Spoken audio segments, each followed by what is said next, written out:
लेकिन इन तमाम चीज़ों को छोड़ के सबसे पहले I want to congratulate the Pakistani American community, जिसने कमाल कर दिया है। और उस जिस तरह से 3 दिन के अंदर-अंदर, कभी हुआ नहीं है कि इतनी छोटी-सी एक कम्युनिटी एक इश्यू को सिर्फ 3 दिन में उठाए।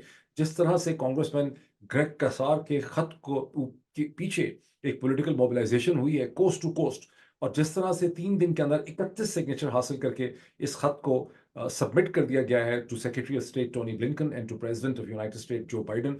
इसकी कोई रीसेंट हिस्ट्री में इस तरह से एग्जांपल नहीं मिलती कि इतनी तेजी से एक चीज हो, क्योंकि इस तरह से जब आप मूव करते हैं लेटर को, तो आपको कई कई हफ्ते लग जाते हैं इस किस्म के सिग्नेचर इकट्ठे करते हुए। और इसमें जल्दी जो थी, जो पसूड़ी थी कि जल्दी से करना है, उसकी वजह ये थी कि ग्रेग कसार की कांग्रेचुलर टीम ये चाहती थी कि इससे पहले कि शहबाज शरीफ की हुकूमत इस प्राइम मिनिस्टर हल्फ अपना कंप्लीट करे, वहाँ एक प्रोसेस हो और स्टेट डिपार्टमेंट उसमें पोजीशन ले। स्टेट डिपार्टमेंट को कम से कम ये पता होना चाहिए कि कांग्रेस का एक हिस्सा इस इलेक्शन को कैसे देखता है। पाकिस्तानी अमेरिकन कम्युनिटी जो कांग्रेस के उस हिस्से के साथ जुड़ी हुई है, नथी है, वो एक इलेक्शन ईयर में इस पूरे इशू को कैसे देखती है, और कैसे ये पोजीशन जो है वो स्टेट डिपार्टमेंट की जो पोजीशन होगी टुवर्ड्स शहबाज शरीफ हुकूमत, उसको कैसे आप मॉडरेट करेंगे, चेंज करेंगे या रेगुलेट करेंगे। It remains to be seen कि अब स्टेट डिपार्टमेंट इस पे किस तरह से रिएक्ट करता है। यहाँ इतनी गैर हकीकत पसंदाना एक्सपेक्टेशन या आप कह लें कि फैंटेसी किसी के जहन में नहीं है कि वो बाइडेन एडमिनिस्ट्रेशन, जिसका पाकिस्तान के रजीम चेंज ऑपरेशन से बहरहाल एक बड़ा गहरा ताल्लुक है, वो अपनी ही क्रिएटेड एक प्रॉक्सी जो निज़ाम है उसको ज़ाहिर है सरेंडर नहीं करेगी, उसने आखिरी वक्त तक उसको सपोर्ट करना है। लेकिन कोशिश यहाँ पे ये है कि जो ढांचा खड़ा किया गया है, उसके अंदर जो तज़ाद है, उसके अंदर जो जालीपन है, उसके अंदर जो डिफेक्ट है, उसको अमेरिका के पॉलिटिकल सिस्टम के सामने रखा जाए, ताकि पाकिस्तान के अंदर जो ये हुकूमत है, जो कि निज़ाम है, वो मसलसल एक माइक्रोस्कोप के नीचे हो, लेंस के नीचे हो, उसे खुद भी एहसास हो कि अमेरिका के अंदर, बरतानिया के अंदर, यूरोप के अंदर उसको देखा जा रहा है कि क्या करें। ये यहाँ बुनियादी मकसद है। इस हवाले से इंटरसेप्ट की स्टोरी बहुत ही ज़बरदस्त स्टोरी है रायन ग्रिम की, वो मैं आपको स्क्रीन के ऊपर दिखा सकता हूँ। जो खत सेनेटर्स ने साइन किया उनके एक्चुअल सिग्नेचर्स के साथ, वो भी मेरा ख्याल है मैं आपको स्क्रीन के ऊपर दिखा सकता हूँ एज एन एविडेंस। शायद आप में से बहुत से लोगों ने इसको इस तरह से देखा ना हो इससे पहले।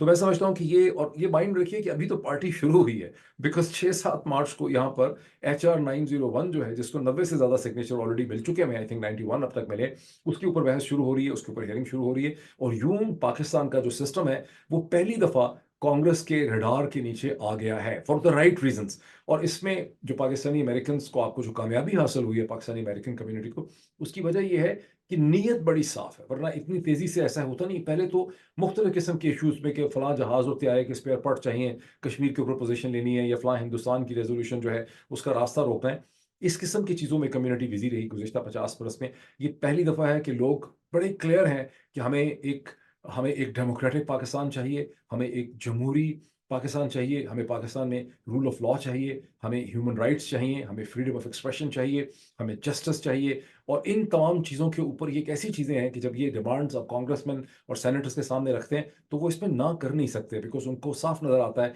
कि हमारे कॉन्स्टिट्यूएंट और पाकिस्तानी अमेरिकन कम्युनिटी बहुत ही सच्चाई के साथ, बहुत ही सिंसियरिटी के साथ अपना ये कॉज़ हमारे सामने लेके आई है। इसीलिए ऐसे-ऐसे करके, बिकॉज़ एक से ज़्यादा कांग्रेसमैन और कांग्रेचुलर टीम के साथ मुझे इस सिलसिले में बात करने का मौका मिला, और मैंने देखा कि वो अंडरस्टैंड करना चाहते थे। उनके क्वेश्चंस भी बड़े लॉजिकल थे। उनको वैसे ये समझाना कि फॉर्म 45 जो है उसको काउंट नहीं किया जा रहा है पाकिस्तान में, अच्छा खासा मुश्किल काम था।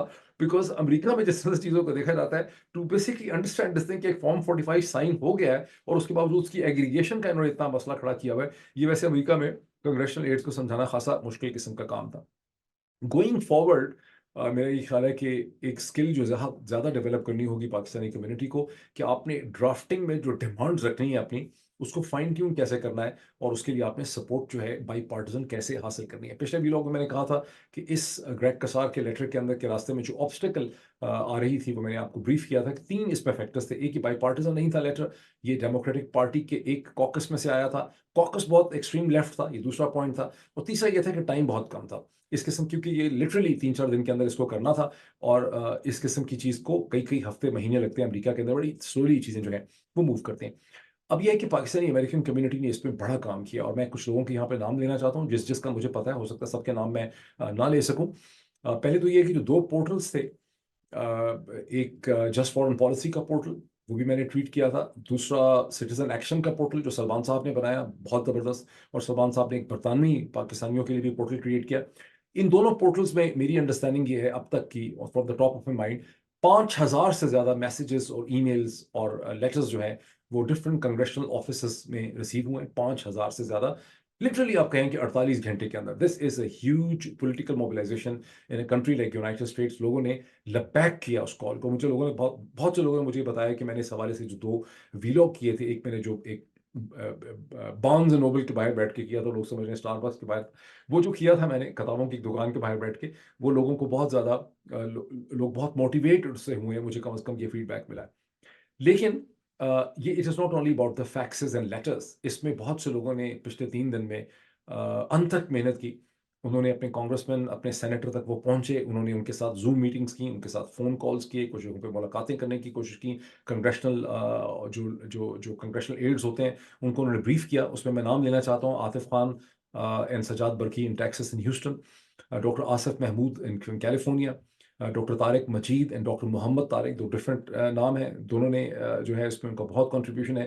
Doctor Jalil from Dallas, Pak PAC के की स्पिरिट जो है जनाब असद मलिक साहब from Detroit Michigan, doctor Usman Malik from Virginia, doctor Uzma Rehman from Detroit Michigan, Mahlika Samdani साहिबा, और जिन्होंने सेनेटर मार्की की टीम को एंगेज किया हुआ था।